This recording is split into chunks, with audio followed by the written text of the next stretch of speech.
आपको डिसमिस किया जाता है? जी, उसमें लिखा गया है तो कि क्या आप है लेटर में क्या है? लेटर में ये चीज़ भी वो मेंशन कर रहे हैं कि निकाह के बारे में जमान ने सूचित किया है। तो वो बता रहे हैं कि विजिट वीज़े के बाद आपने एक पाकिस्तानी को घर में रखा, जो कि वो एलटीवी में उस रखा। वजह से वो हाँ, रीजन दिया गया, लिखा है कि आपको डिसमिस किया है। क्या रीजंस क्या दिए डिसमिस के? रीज़न यही लिखा है उसमें कि आपने एलटीवी ख़त्म होने के बाद अपनी वाइफ को यहाँ पे रखा और इसमें आपने डिपार्टमेंट को इन्फॉर्म नहीं किया। इन्फॉर्म मैंने किया, मेरे पास प्रूफ है, प्रॉपर चैनल मैंने उसमें डॉक्यूमेंट लगा के इन्फॉर्म किया हुआ है। एलटीवी के कागज़ भी मैंने जो है 41 बटालियन में भी जमा कर दिए हैं।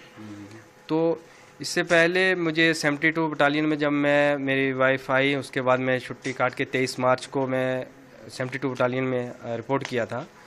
तो आप इस दौरान कहाँ पोस्टेड है? जम्मू कश्मीर में पोस्टेड? नहीं, मैं इस टाइम मध्य प्रदेश भोपाल में पोस्टेड। वो तो अभी है जी, जब ये सारा आप शादी हो रही थी तो कहाँ? उस टाइम मैं जम्मू कश्मीर सुंदरमणि मेरा हेडक्वार्टर था 72 बटालियन का, और शिवखोड़ी में मेरी पोस्टिंग थी। अच्छा, आप इधर ही पोस्टेड? जी, तो उस दौरान मेरे ये 23 मार्च को मैं रिपोर्ट करता हूँ वाइफ के यहाँ आने के बाद 72 बटालियन में। मैं वहाँ भी बताता हूँ, मैंने पूरे डॉक्यूमेंट्स मैंने उनके प्रिंट में निकाल के रखे हुए हैं, जो मैंने व्हाट्सएप भी किए घर से, इनको पूरी डिटेल 72 बटालियन को दी, वीज़े की कापी दी और एलटीवी के लिए बताया। तो फिर मैं 26 मार्च को जब मैं शिवखोड़ी से हेडक्वार्टर सुंदरमणि में जाता हूँ, तो वहाँ अचानक से मुझे 27 तारीख को सुबह अर्ली मॉर्निंग बिना कुछ बताए हुए अचानक मुझे कहते हैं कि आपको 41 में रिपोर्ट करना है, आपको जाना है, वहाँ आपकी ट्रांसफ़र होगी। तो मैंने पूछा, मेरा अभी 2027 में यहाँ ट्रांसफ़र पीरियड कंप्लीट होना था JNK से, तो मैंने आदेश के अनुसार मैंने उस पर कुछ ज़्यादा बात नहीं की, मैंने अपना वो उठाया।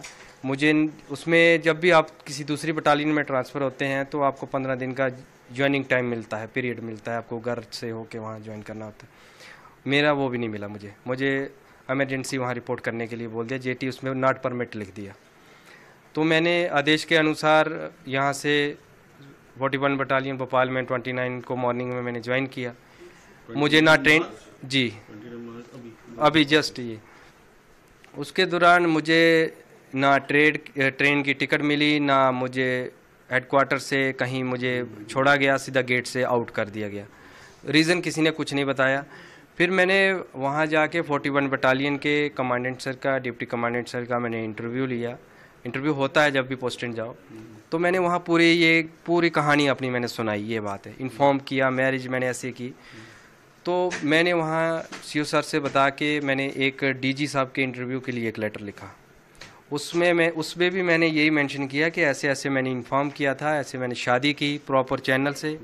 अब शादी करने के बाद अचानक से मुझे यहाँ ट्रांसफ़र कर दिया गया, इसके पीछे का कारण मुझे मालूम नहीं है।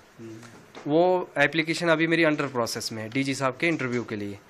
उसमें मैंने पूरे डॉक्यूमेंट्स लगाए हैं, वीज़े की कापियाँ लगाई हैं, मैरिज सर्टिफिकेट लगाए हैं, A to Z DG साहब के लिए भी मैंने लिख के वहाँ दिया हुआ है।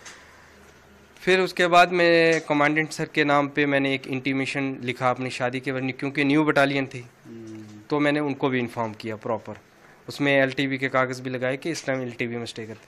उसके बाद ये सब इंसिडेंट हुआ तो मैं छुट्टी आया, फिर आपको मैंने पहले बता दिया ये सब हुआ।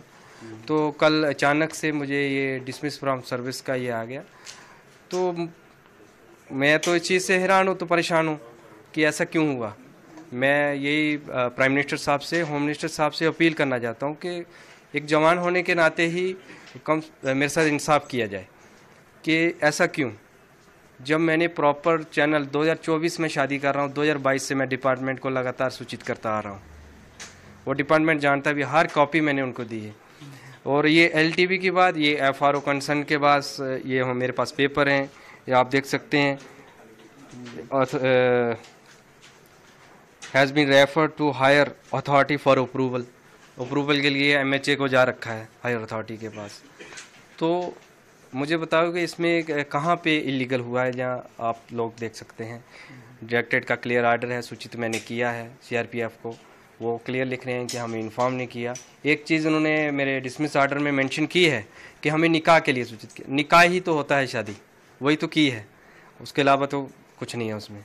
तो मेरी होम मिनिस्टर साहब से और प्राइम मिनिस्टर साहब से ये अपील है कि वो पर्सनली तौर पे इस चीज़ के ऊपर देखें कि एक जवान के साथ ये क्यों हो रहा है। जो होम मिनिस्टर साहब की जो गाइडलाइन आई है जो एग्ज़िट परमिट वीज़े के लिए, मेरे ख्याल से जहाँ तक मेरी समझ है ये टोटली उसके खिलाफ है।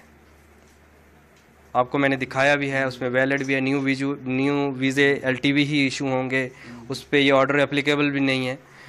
तो प्रॉपर उसके खिलाफ ये मेरे साथ किया जा रहा है।